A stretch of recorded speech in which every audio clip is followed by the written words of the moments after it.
আসসালামু আলাইকুম। সম্মানিত দর্শক শ্রোতা সবাইকে শুভেচ্ছা।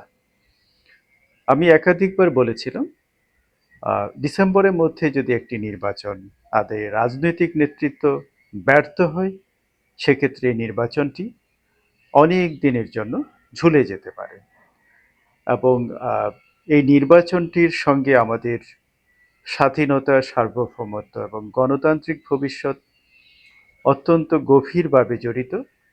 নিশ্চয়ই আপনারা আমার এই কথার প্রতিধ্বনি শুনতে পাচ্ছেন এবং প্রতিচ্ছবি ইতোমধ্যেই দেখতে পাচ্ছেন।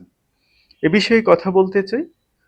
তার আগে আপনাদেরকে একটি আহ, উদ্বেগজনক খবর দিতে চাই। আহ, আপনারা জেনে থাকবেন আহ, রপ্তানিমুখী শিল্প খাতে যেসব পণ্য উৎপাদন করা হয় সেখানে গ্যাসের প্রয়োজন হয় এবং গত কদিনে গ্যাসের স্বল্পতার ফলে উৎপাদন কার্যক্রম মারাত্মকভাবে ব্যাহত হচ্ছে। শিল্প কারখানা বন্ধ হয়ে যাচ্ছে। অনেক কারখানা বন্ধ হওয়ার পথে রয়েছে। আহ, এই জন্য ক্রেতারা ক্রয়াদেশ বাতিল করছেন, কেউ অন্যত্র সরে যাচ্ছেন। এটা খুবই ভয়ঙ্কর এবং উদ্বেগজনক চিত্র আমাদেরকে দিচ্ছে। আহ, পোশাক খাত সংশ্লিষ্ট আহ, যারা মালিক এবং নেতৃবৃন্দ আছেন তারা যেমনটি বলছেন যে পোশাক খাতের জন্য, শিল্প কারখানার জন্য যে গ্যাস সরকার বরাদ্দ করেছিল সেটি সার এবং বিদ্যুৎ উৎপাদনে ব্যবহার হচ্ছে, অর্থাৎ তাদের বরাদ্দকৃত গ্যাসের পরিমাণ কমিয়ে দেওয়া হয়েছে। তো এখন প্রশ্ন হচ্ছে, পোশাক খাতের গুরুত্ব কেন সরকার আহ, কমিয়ে দিল বা কম মনে করছে? বিদ্যুৎ এবং সার এটিরও অপরিহার্যতা রয়েছে। আহ, তিনটি খাতই খুব গুরুত্বপূর্ণ বাংলাদেশের অর্থনীতি এবং সার্বিক উন্নয়নের জন্য। একটিকে বাদ দিয়ে আরেকটিকে কল্পনা করার বিন্দু মাত্র সুযোগ আছে বলে আমি মনে করি না। কেননা পোশাক খাতের সঙ্গে কয়েক কোটি মানুষের জীবন ও জীবিকা সরাসরি জড়িত। সেখানে যদি রপ্তানি কার্যক্রম ব্যাহত হয়, এটা আমাদের সার্বিক অর্থনীতি এবং জীবন ব্যবস্থায় মারাত্মক নেতিবাচক প্রভাব ফেলবে, এতে কোনো সন্দেহ নেই। পক্ষান্তরে সার কিন্তু আমদানি করার সুযোগ আছে যদি জ্বালানি স্বল্পতা থেকে থাকে। এছাড়া বিদ্যুৎ উৎপাদনে গ্যাসের বিকল্প জ্বালানিরও ব্যবস্থা আছে। তাহলে সরকার সেদিকে না হেঁটে শিল্প কারখানার গ্যাস কমিয়ে শিল্প উৎপাদন ব্যাহত করার পেছনে কি কোনো ষড়যন্ত্র আছে? সরকার কি সেটা বুঝে শুনে সচেতনতার সঙ্গে করছে, নাকি না বুঝে করছে, নাকি কারো ষড়যন্ত্রের শিকার হচ্ছে সরকার? এ ব্যাপারে আমি যথেষ্ট সন্দিহান। আমি সরকারকে বলতে চাই, আপনারা শুভঙ্করের ফাঁকি বন্ধ করুন। মানুষ যথেষ্ট সচেতন। কাউকে খুশি করার জন্য কাউকে ঠকিয়ে লাভ নেই। বরং আপনারা আহ, যেটি বাস্তব, অর্থাৎ আহ, যেটা করলে, যে পদক্ষেপ নিলে সবকিছুই ঠিকঠাক মতো চলবে সেভাবেই ব্যবস্থা নিন, পদক্ষেপ নিন। না হলে দিন শেষে এদেশের মানুষকেই এটার কুফল ভোগ করতে হবে। সম্মানিত দর্শক শ্রোতা, যে কথা বলছিলাম যে একটি নির্বাচন, অর্থাৎ বহুল কাঙ্ক্ষিত যে নির্বাচন, অবরুদ্ধ অবস্থা থেকে গণতন্ত্র উত্তরণের যে নির্বাচন, সেই নির্বাচনটির জন্য আহ, অনেক ধরনের ষড়যন্ত্র দেশে বিদেশে চলছে এবং নিশ্চয়ই আপনারা স্মরণ করতে পারেন বিশ্ববরেণ্য গণমাধ্যম আল জাজিরাকে দেয়া সাক্ষাৎকারে আমাদের প্রধান উপদেষ্টা ডক্টর মোহাম্মদ ইউনুস বলেছেন, মানুষ নির্বাচন চাইছে না, এই সরকার কি মানুষ বিকল্প মনে করছে এবং আগামীতে দুঃখিত, আগামীতে একটি নির্বাচন হবে এবং সেটা সংস্কারের সঙ্গে সংশ্লিষ্ট। দুঃখিত। আপনারা স্মরণ করতে পারেন এর আগে একাধিক উপদেষ্টা কেউ 5 বছর কেউ 10 বছরের গল্প শুনিয়েছেন। জনগণের মাথায় বন্দুক রেখে তারা সে কথা বলেছেন। অবশেষে ডক্টর মোহাম্মদ ইউনূসের মুখেও সেই কথার প্রতিধ্বনি শোনা গেল। যদিও তিনি একই তার সেই কথাও জারি রেখেছেন, অর্থাৎ সংস্কার কম চাইলে ডিসেম্বর, বেশি চাইলে জুনের মধ্যে নির্বাচন হবে।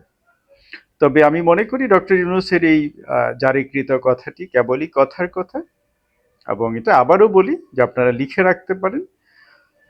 এই ডিসেম্বরের মধ্যে যদি একটি নির্বাচন না হয়, এই নির্বাচন বহুকালের জন্য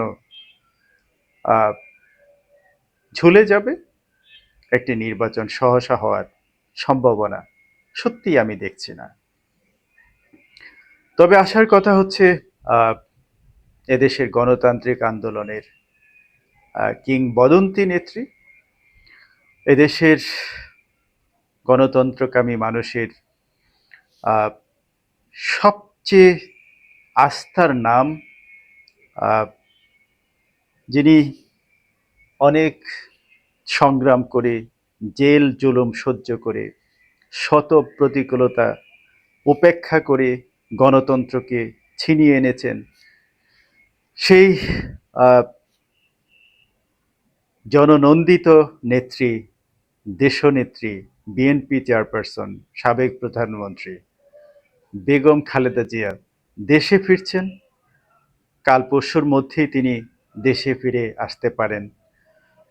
এ ব্যাপারে যথেষ্ট নির্ভরযোগ্য তথ্য আমি পেয়েছি। এই ব্যাপারে ইতোমধ্যে প্রস্তুতি চলছে। তিনি যথেষ্ট সুস্থতা বোধ করছেন, ফলে চিকিৎসক তাকে দেশে ফেরার সংকেত দিয়েছেন।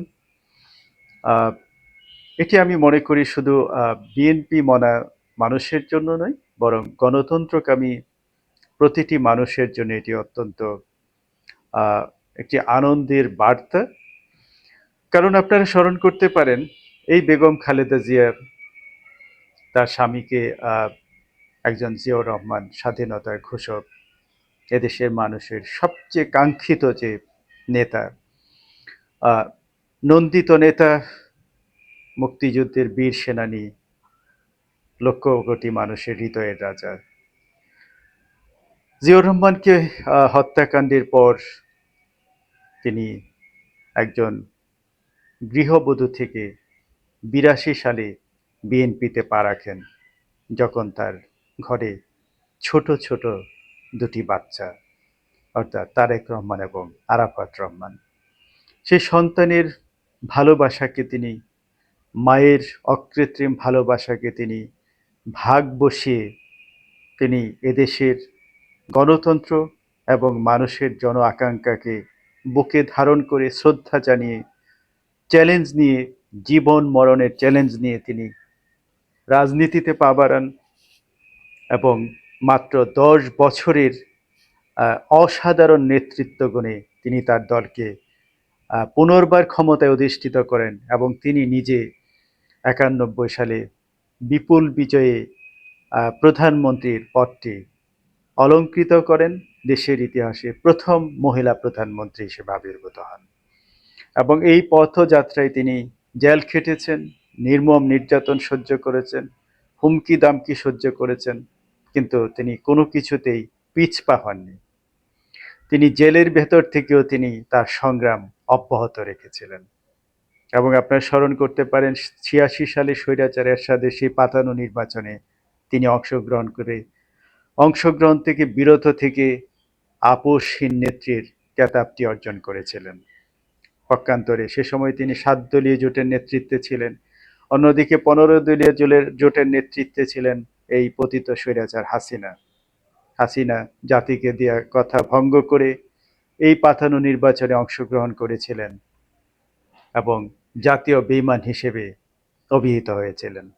এবং এই জামায়াত, যে জামায়াত ইসলামকে পুঁজি করে ধর্ম ব্যবসা করে রাজনীতি করে, এই জামায়াত, যে জামায়াতকে বিএনপি তথা জিয়াউর রহমান পুনর্জন্ম দিয়েছিলেন, অর্থাৎ রাজনীতি করার সুযোগ দিয়েছিলেন এই বাংলাদেশে, সেই জামায়াত বিএনপির সঙ্গে মুনাফিকি করে এই শেখ হাসিনার হাত ধরে পাতানো নির্বাচনে অংশগ্রহণ করেছিল। সম্মানিত দর্শক শ্রোতা, আপনারা জেনে থাকবেন স্বৈরাচার এরশাদ বিরোধী আন্দোলনে এই বেগম খালেদা জিয়া এদেশের মানুষের অকুণ্ঠ সমর্থন এবং ভালোবাসা নিয়ে স্বৈরাচার এরশাদের পতন ঘটিয়ে ৯১ সালের সেই কাঙ্ক্ষিত নির্বাচনে তিনি বিপুল বিজয় অর্জন করেছিলেন এবং এরপর তিনি একবার নয় অনেকবার জনগণের ভালোবাসায় সিক্ত হয়ে প্রধানমন্ত্রী হিসেবে এদেশের মানুষের সেবা করেছেন, গণতন্ত্রের চর্চা করেছেন।